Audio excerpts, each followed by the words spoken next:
Проверка качества. Всем привет, меня зовут Данил, это Цитадель Покраса, и сегодня я хотел бы рассказать вам о основных ошибках новичков.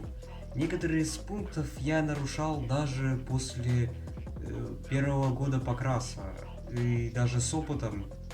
Если в каком-то месте человеку не сказать, что вот здесь вот ты делаешь неправильно, здесь бы ты сберег чуть больше краски, здесь бы ты сберег кисточки, то все могло пойти по-другому, потратил бы в конце концов меньше времени, денег, и со стороны, как бы можно сказать, сегодня я вам расскажу о основных моментах, которые я вижу, что часто люди нарушают, или которые нарушал я очень долгое количество времени и не понимал, что не так, почему так быстро кисти портятся, почему так быстро краска портится. В общем, я считаю своим долгом рассказать вам об этом, и чтобы вы, если замечаете за собой что такое, прекратили это делать, либо смогли заменить это тем, что я покажу, как делать правильно и как будет лучше для вас. Приятного просмотра. Сегодня у нас будет формат говорящей головы, но мне даже нравится, по-моему, это прикольно. Так, и ошибка номер один, которую я часто вижу, что нарушают. Берем кисточку, оставляем ее вот так вот и вот бросаем ее на вечер, на целый день. Вот пусть они вот так вот у меня стоят. Нет, это неправильно. Кисточка, ладно, вот я использую для черновой работы. Но ваша рабочая кисть, она же должна оставаться тонкой и острой, и иметь кончик. Поэтому так оставлять кисточки ни в коем случае нельзя. Может быть, кисть для драйбраша, да, именно это у нас кисть, которая изначально, да, плоская. Но свои тонкие кисти, эти вот, что вы используете для работ, у меня здесь стаканчик с кисточками, так, сейчас не то взял. Вот ваша кисть, она же должна всегда оставаться тонкой, но моя уже не совсем, но это уже другая немного история, я ее уже крашу месяца 4. И никогда не оставляю их в стакане. Кисточки очень сильно портятся и будут отлетать от вас очень быстро и очень быстро портиться. Отмечайте, исправляйте, двигаемся дальше. Ошибка номер 2. Мы берем из баночки краску и наносим ее сразу же на миниатюру. Нет. Мы берем из баночки краску и наносим ее либо на влажную палитру, либо на обычную палитру. Видос, как сделать влажную палитру, вы можете найти в интернете. Именно вы пишите просто, как сделать влажную палитру там, да, для покраса миниатюр. И тут же видос делается несложно, если вкратце вы берете плошку из-под посуды, в нее кладете губку, сверху пергамент, наливаете воды под низ, чтобы губка питала, так скажем, пергамент.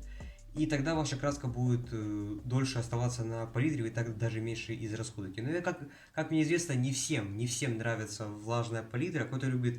Кто-то приверженец обычной вот такой вот палитры. Ну, пожалуйста, кому что. Но вот при вот таком краскозатратность, конечно, будет гораздо выше.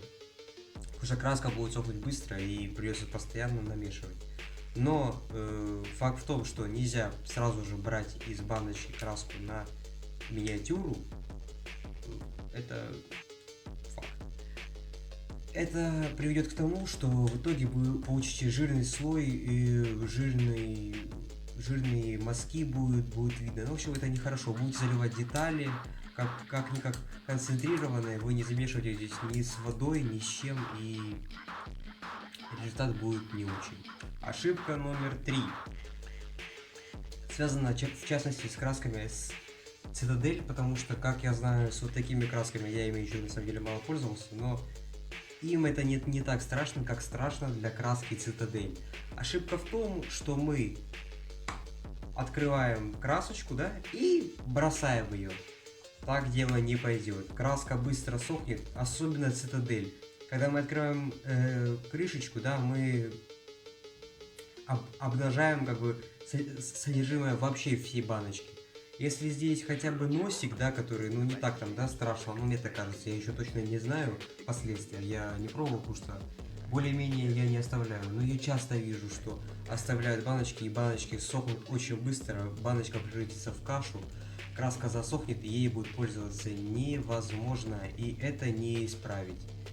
Ни водой, ни разбавителем краска становится очень густой, такой как камень, ну, затвердевает и все от воздействия с воздухом.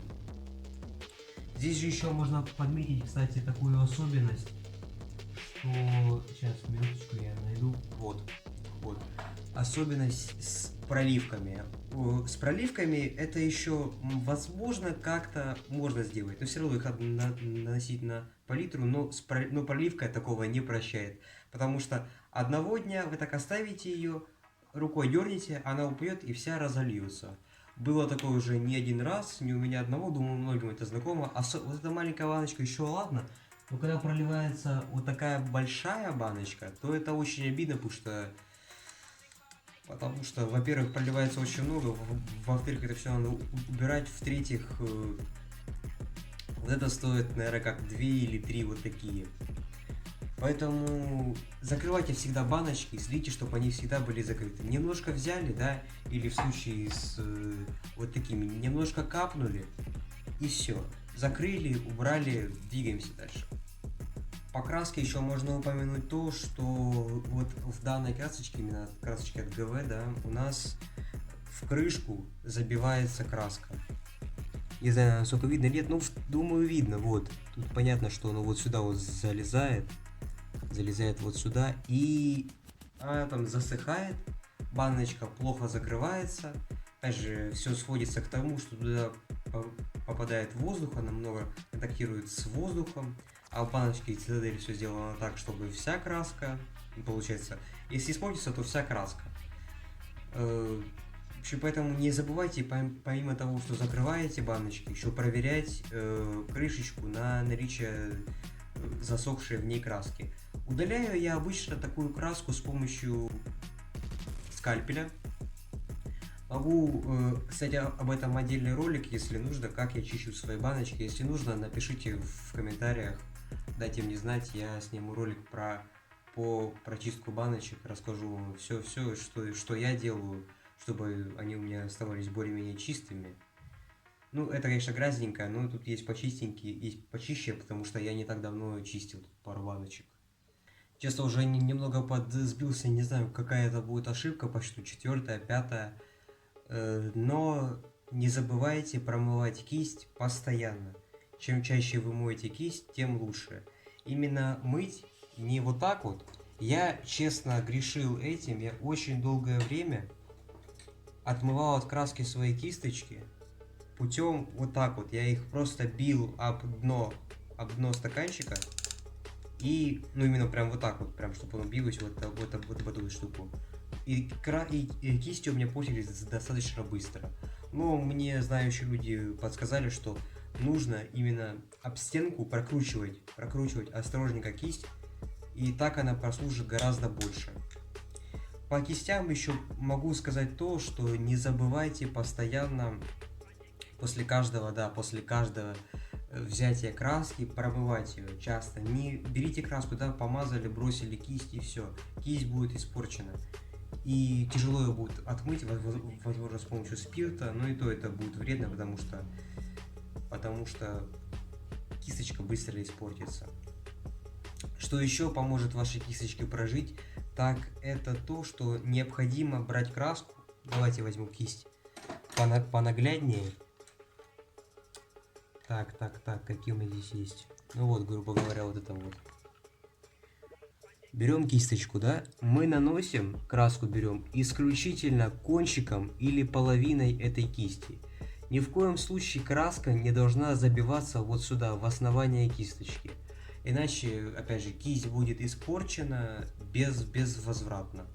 Промыть эту часть никак нельзя. Промыть ее спиртом, кисть сразу же развалится, потому что там клей, она наша приклеена. Поэтому следите за тем, чтобы ваша краска не забивалась ни в коем случае вот сюда, в основание. Это, возможно, сейчас самый важный совет. Либо используйте, как я, черновые кисти, да, для черновой работы, какие-то из наборов синтетические, которые вам не жалко. Ну и их тоже я стараюсь все в краску не класть, потому что они тоже испортятся, ну вам оно не надо, я думаю. Поэтому берем краску на кисть исключительно половиной максимум, может процентов на 75. но следите за тем, чтобы краска не забивалась в основании кисти. Кисть угробится тут же. Я думаю, этих советов вам должно хватить на первое время. Если хотите вторую часть в моем исполнении, пишите в комментариях. Пишите также в комментариях, интересно ли вам узнать видос про прочистку красочек. Именно прям покажу, как я вычищаю краску засохшую из крышечки. И ваша баночка будет закрываться лучше, соответственно, меньше контактировать с воздухом и оставаться работоспособными большее количество времени. Пишите в комментариях, нужна ли вам вторая часть, и я узнаю, либо лайкните этот ролик, и тогда я пойму, что действительно нужно снять вторую часть, потому что рассказать еще есть в чем, ошибок много. Ну, это основные, которые совершал я эти ошибки постоянно. Вот на протяжении там буквально первого года я их делал очень часто, но сейчас вот с покрасшим опытом, конечно, они отходят, а ты от них избавляешься, и когда наблюдаешь за новичками, становится немножко так вот совсем чуть больно. Спасибо за просмотр, ставьте лайки, подписывайтесь на мой канал, подписывайтесь на меня в социальных сетях. Всем спасибо, всем пока-пока.